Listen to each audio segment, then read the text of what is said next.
Hello and welcome to Ask the Undertaker, an open, honest look at the funeral service.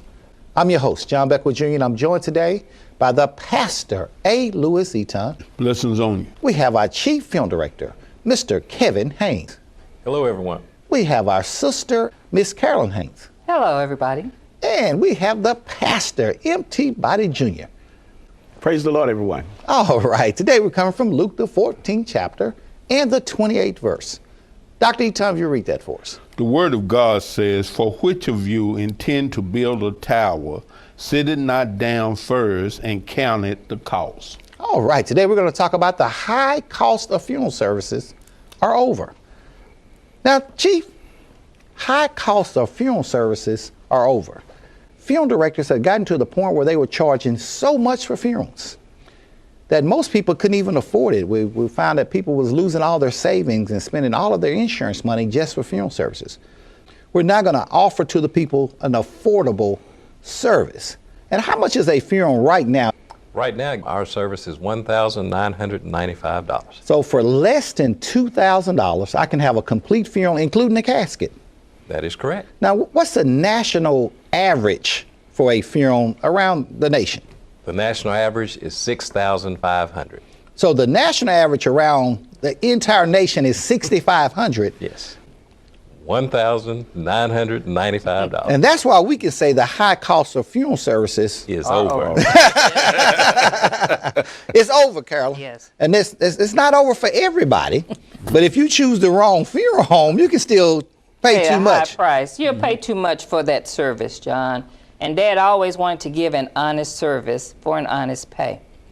He made that statement because he had to pay so much or didn't have a lot of money for his own mother's funeral. And that really hurt him, and he knew it would hurt people as well. You want to give your loved one a decent service at a cost that you can afford. And that's what Dad started, and that's what we're doing today. It's interesting, Pastor Body, one of the number one sayings said you get what you pay for. Mm-hmm. But that's not always true. That's right. Sometimes you can overpay for the exact same thing. What merchandise do we offer with that $1,995 service? Well, Brother John, we do offer a metal casket. Okay. That comes in 6 different colors. Now, who's the manufacturer of that metal casket? Batesville. Batesville Casket Company, Yes, the number one casket company in the world. So the other funeral homes that's averaging $6,500 for the exact same service, they can't offer anything better than a Batesville. Right. Because they are the number one casket company in the world. So for $19.95, I'm going to get the exact same merchandise or something better. Right. Is that getting what you pay for? Getting what you pay for. If you call the right. You can overpay for a funeral if you call the wrong funeral home. Yes, sir. You very much so. And high costs of funerals are over. What was the average funeral service across the nation in 1980? In 1980, it was $1,800. In 1980, the average was $1,800, and we're having a funeral today, 33 years later, for only $19.95. What about in 2000? What was the average funeral around the nation? In 2000, it was probably $4,500. $4,500 or so, and we're still at 2000. We're saying today it's all the way up to $6,500. And it's so, the families are happier. And 33 years later, the business is still there. Still here. But the competitors, Carolyn, said that we're going to ruin funeral business, but they never thought about the customer. Exactly. Mm-hmm. They were more concerned about themselves. They're saying, listen, if you lower the price of funeral business, all of us can make as much as we used to. Yeah. Not the idea that our customers need a break. Exactly, John. When they said that, they were saying, you're ruining this for me. Okay. So it was a very selfish act. And we're not ashamed, Pastor Eaton, of telling people what our prices are. That's right. It's on the internet. If you walk in, we'll hand you a price book. It's listed in the newspaper, what we charge for our service. How much is cremation, Chief? Cremation is $650. $650. Can you imagine? This is interesting. A lot of people won't believe this, Carolyn. You and I sit down together, and we called one of our competitors. Mm-hmm. And the amazing thing about that, John, it was 10 times the cost of our funeral, of our cremation. And one day I was happy in a family, and the lady just asked me, she looked at me, and she said, Carolyn, is their fire hotter Why is it that they can afford to, or they say they have to, charge me 10 times what you're telling me? And it's just not true, is it? It's not. It's not true. They are just wanting to make Yes, more money sir, off they of are. you. And we're saying you don't have to do No, that. you don't. Very, because they want to see you want to see your loved one for the very last time. And there are so many myths out there about they don't really cremate your loved one, or they cremate more than one person at a time. That gives you that peace of mind that it's my loved one and my loved one only going into that chamber at that time. Do we charge any extra for that service? No, we do not, John. No extra. Still $650. And $50. A lot of funeral directors watching this right now, Kevin, they're not liking this. But that's why it's so important. We talk about it every week, pre-needing funeral services. Right. Because if you would have pre-needed in 1980, you could have gotten a funeral for $600. $100. Yes, Yes, sir. sir. But today that price is $1,995. What we found, Chief, over the years is that that price over 20 years goes up about 3 times. Three to times 3.5, the yeah. price. And that's nationwide. But Pastor Body, if I pre-need today's prices, does my funeral ever go up? No, sir. Like get you to said, freeze. it freezes it. And 20 years from now, where the rest of the nation is paying 3 times the amount, I'm still paying today's cost. Today's cost right now. And that's a benefit of a pre-need. It financially just makes good sense. Financially. What happens is we'll purchase insurance, Chief, and we think it's going to cover the funeral. And it will today. Today. But is that insurance going to change 20 years from now? The insurance won't change. Okay. But the cost of funerals will. So if I 20 took out a $20,000 insurance today, 20 years from now, how much is that insurance company going to pay me? It's going to pay you $20,000. Still 20. It doesn't increase with inflation. No, sir. And what I need it for has increased. Yes. But a pre-need will stop that from happening. It will freeze that cost. Because in 20 years, you can almost guarantee that the way the rate has been going, a funeral service only will be $20,000 in 20 years. And we know that because we're just looking at the past. You said in 1980, how much was it? Yeah, in 1980, it was $1,800. In 1960, it was $700. It was just $700 on a national average in 1960. In 1960. In 1980, we saw it went up 3 times. Yes. And then in the 2000s, it went up another 3 times. We could almost bank on it doing that each time. So if the average now is $6,500, we know we're going to be right at $20,000. We can almost guarantee that's going to happen. But you can freeze today's price. Yes, sir. Isn't that amazing, Pastor? That's amazing. And you don't have to worry about that. And don't have to worry about it. And you could just go on and have everything in place. And plus, not only that, do you freeze the cost, but that keeps all that emotional distress off your family. Families doesn't have to come in and make any decision. And they get to save some money too, don't they? That'll take some stress off of you being able Yes, to save Lord. money. But let's talk a little bit about the emotion. I know it's something we bring up every week. Tell me, Carolyn, why is it so important to save my family from making emotional decisions? Because, John, there are so many things that you have to do at a funeral. You have to get everything in order, get everyone in order. But then I've got to come in and choose your casket. I've got to choose what you're going to wear, who's going to perform at your service. That is just too much for one person to be able to handle. It becomes way too overwhelming. You put those things in writing. You tell them every day what you're going to wear, how you're going to do your hair, colors that you like. So tell them for your funeral in your pre-need exactly how you want your funeral to go. And that's one less thing they have to cross off that list. They don't have to worry about it. Emotionally, it is done for them. What about my wishes, Pastor Body? What if I want to be cremated, but my spouse wants to bury me? What if I want to have a lavish funeral, but my children want a simple funeral? Whose wishes should be covered? Your wishes should be My covered. wishes should be covered. It's your funeral. It was your life. It was your funeral. You know what you like out of life and what you want in death. It's your decision to make. We need to not depend and put that burden on our family members after we pass on. We should do it, as I oftentimes says, as the blood is running warm in our veins, we need to sit down, take a pre-need, write our wishes down. So there won't be no questions of what color casket or what suit or who's doing this, that. It's your wishes. I like to put it this way. You design your own funeral. Right. It's your funeral. It's for you. You know what you want at your funeral. Why would I want to come in here and bring you a black suit when I know you like red? Isn't that something? That's your wish. Because you like black, you're going to make me wear black. At your funeral. At my funeral. And it's interesting, Chief, we offer services from one extreme to the other. Yes. We offer private services where no one is there but us and the family. And the family. And we offer lavish services like what you'll see on Best Funerals Ever. I mean, to the extreme, from one extreme to the other. Who should be making that decision what you want? You should make that decision. You should make that decision. And it has nothing to do with the funeral home. And it shouldn't have anything to do with your family. Right. It should be made by you. Now, Carol, this is the number one thing as a CFO, I know you recognize this. People will say, I know I need that pre-need, but I can't afford the pre-need. What do we say to them? What we tell them, John, is you have no excuse. We offer what we call a free pre-need. Okay. You put absolutely no money down. But then the other 2 points with the pre-need, emotionally and your wishes, are done, and that's priceless. No charge. No You can charge. do a pre-need and don't have to pay a dime for it. No. It's no excuse why everybody in the world wouldn't have a pre-need. You can pick out exactly what you want, all the emotional part is done, and your wishes will be in writing. Third thing we talk about every show. Help us out, Pastor. Well, we talk about not only with your pre-need, but we talk about our insurance. Talk about the insurance. Yes. Why does everybody need insurance and a pre-need? Because now your pre-need, you're taking care of your service.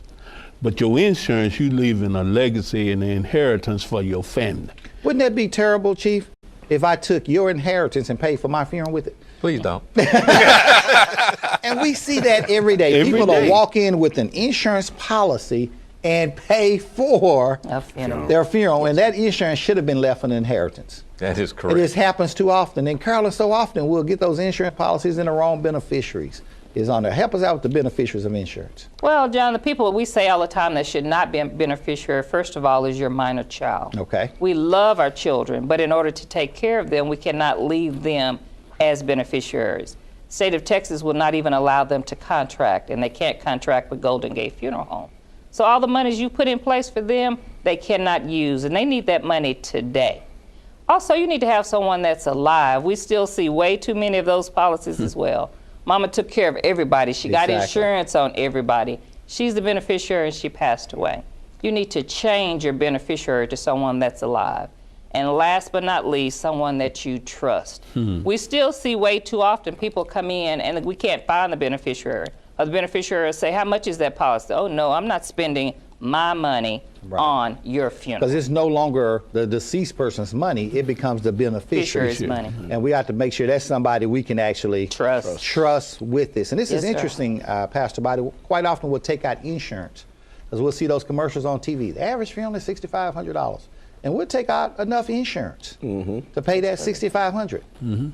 There's some things we forget about that you have to add to a funeral. Help me out with some of that. Well, first of all, you got to have somewhere to be buried at. So you The have to cemetery. add either a cemetery or a crematory charge to that funeral. funeral. Now, people don't understand, Carolyn, quite often there's a lot comes with the cemetery. There's a lot. People say, all thing I got to do is buy ground. It's a little more. And just tell me one other thing they have to add to it. Opening and closing, John, they sit there for a moment and they look puzzled, and we have to explain exactly what opening and closing of a grave is.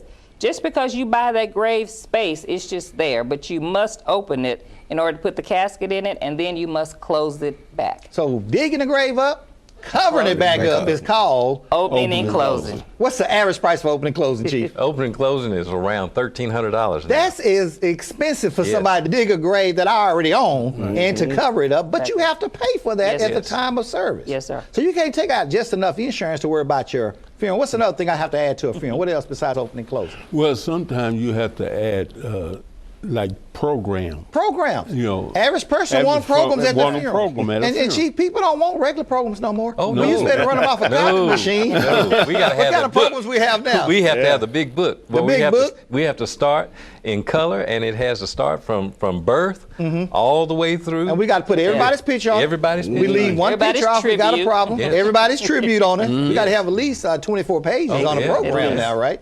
And those get very They can. expensive. And those are things, what else, Carolyn, we have to add to it? Flowers. We love to send flowers and Okay. have flowers at our funeral. And funeral and flowers, just like everything else, are going up every year. So flowers can be an expensive part of your funeral as well. What else, Pastor, you got to have on the funeral? Some limos. Got to have a limousine. Got to have some Gotta get limos. there. Got to get you there. You got to have a parade. Yes, sir. Okay. Got to bring a blizzard through town. Okay, all right. If you use, we'll gotta- snow on them yeah, for we'll you. go snow on them. Well, help us out there. How much is a limousine? Well, limousines at $300. And that's per limousine. Limousine. And now, people is under the impression that if I get a limousine, I can put my whole family in it. A limousine doesn't hold that many people, does it? So each limousine seats 7 people comfortably. Now, that's interesting you say that because people say, listen, on the door it says it's a 10-passenger because most limousines are written that. But also on my sedan, they call it a 5-passenger. And I haven't got 5 people in there yet.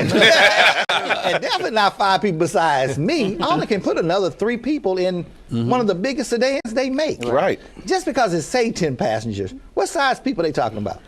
They must be talking about the smaller petite people. No, but they talk about people our size, we got a problem. You got a problem. Yes, sir. So, Chief, when we say it holds 7 people comfortably, it's not what's written on the door. No. That's what it actually holds. What it actually holds. And then what else you need to add to the funeral? Well, going back to that cemetery, we Okay. have to have an outer burial container Now, this is interesting because I have to have one. because of the cemetery. It's a cemetery requirement. The cemetery can require me to have it. The cemetery can make me. That's right. And you have to pay for that. Yes, you do. Yes, sir. Now, some people say, just throw me in the ground.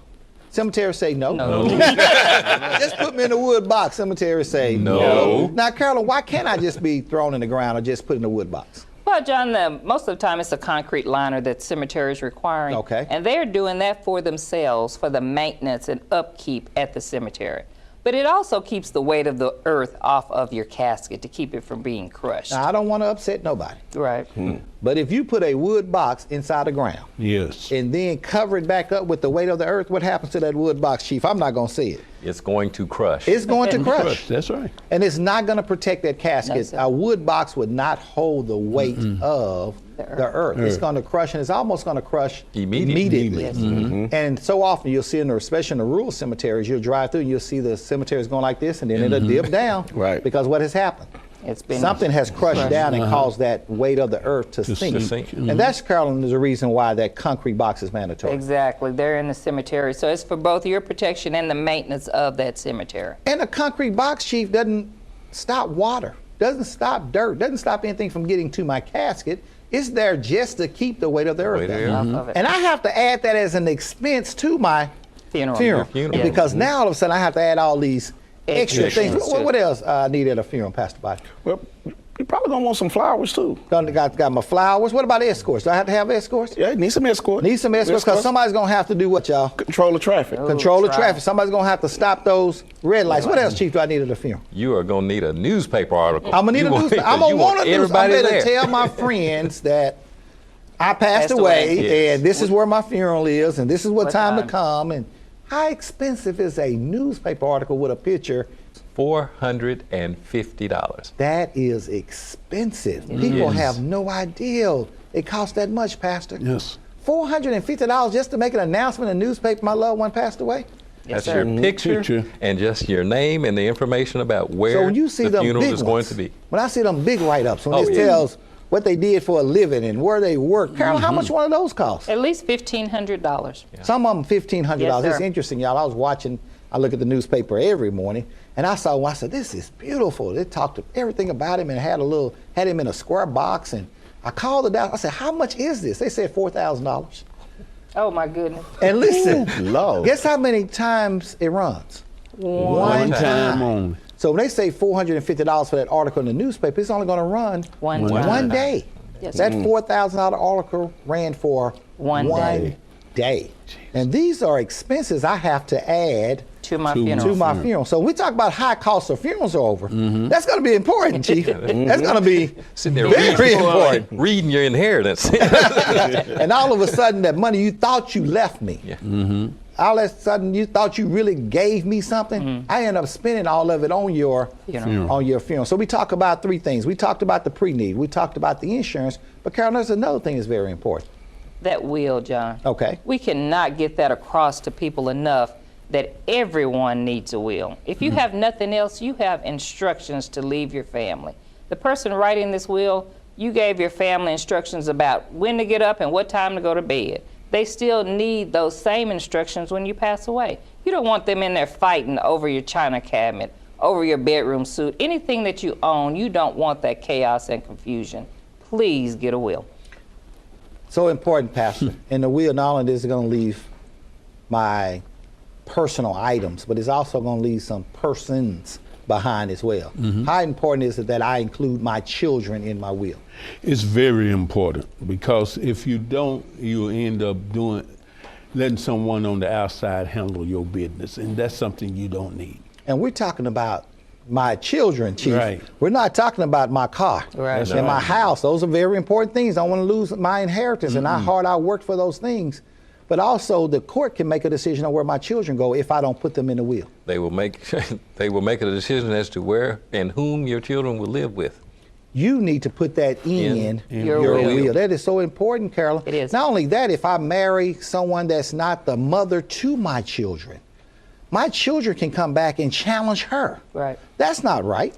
You have to leave that instructions, John. You have to leave everything about your life. We talk about finances all the time, but you're exactly right. Information regarding your children and the money you left for your children. You need to put that in a trust. Make sure someone that you trust takes care of your children when you're no longer here. Pastor Bible, we see too often stepmothers having to fight with stepchildren. Right. Stepfathers having to fight with stepchildren at the time of death. A will can eliminate all of that. It would eliminate all that chaos and confusion. It would take it away because you have left the right instructions. You put it in the right hands of people who you trust that know how to handle your business affairs. And that's why it is important that you don't wait, do it now. Okay. While you have the time, while your mind is clear, while you're in the right health, take out a piece of paper and a pen, write down all these wishes, where your money go, where your child is going to go, where your car is going to go, who gets this, who gets that. Get it notarized, make some copies, because guess what? Don't leave nobody out, because if you leave that one person out, he'll be the main one coming back and protest the will. So include everybody. If you don't leave nothing but your love, leave them that, and then you move on so your family can have a peaceful celebration of your life. Carol, I got a call last week. I can't call any names on television, but this is what she said to me. She said, the children are really upset, John, because their stepmother tore up the will. That's why we tell you all the time, John, make copies, because the person either that's not in it or doesn't like what's in your will, they will tear it up. And then they decide on the courts. The judge comes in and he does not know you. He does not know the dynamics of your family. So he will go strictly by the law. And whatever percentage they are entitled to is what they will get. Chief, know what I told her? That was smart. Because if she tore up the wheel, it must have been something in there she didn't want. She didn't like. No, sir. But what that person should have did what, Chief? I would have videotaped it. I would have recorded it. And I'm not leaving it with one person. I'm going to put it with who? Everybody. Everybody. Listen, if you're in my will, why not just going to give you a copy Exactly. of So it? you'll Why know not what's leave it going with an attorney? Why not leave it more than in one place? Right. So if someone is upset with it and they try to tear it up, we don't have to worry about that. So we want to make sure everybody has a pre-need, right, Carol? Yes. We said 3 reasons. Financially it makes sense, emotionally it makes sense, and my wishes need to be, and I need to pay for my own funeral. Yes, you do. Chief Sarge, you shouldn't use your inheritance No, please to don't. pay for my funeral. And insurance, we make sure we need to get more than enough. Right. Yes, sir. Make sure we have enough to take care of our families. And we talking about these wills. We can't say, so many people are watching right now saying to me and saying to themselves, I don't need a will because I don't have anything to leave. If nothing else, I know you have a child out there. You have something out there that needs some instructions from you. Right. More important, we want everybody to know that the high cost of funerals are what, y'all? Over. It's over. Don't have to pay that high cost for funerals or cremation ever again. How much is a funeral? $1,995. And how much is cremation, Carolyn? Direct cremation is $650. May God bless you. May God keep you.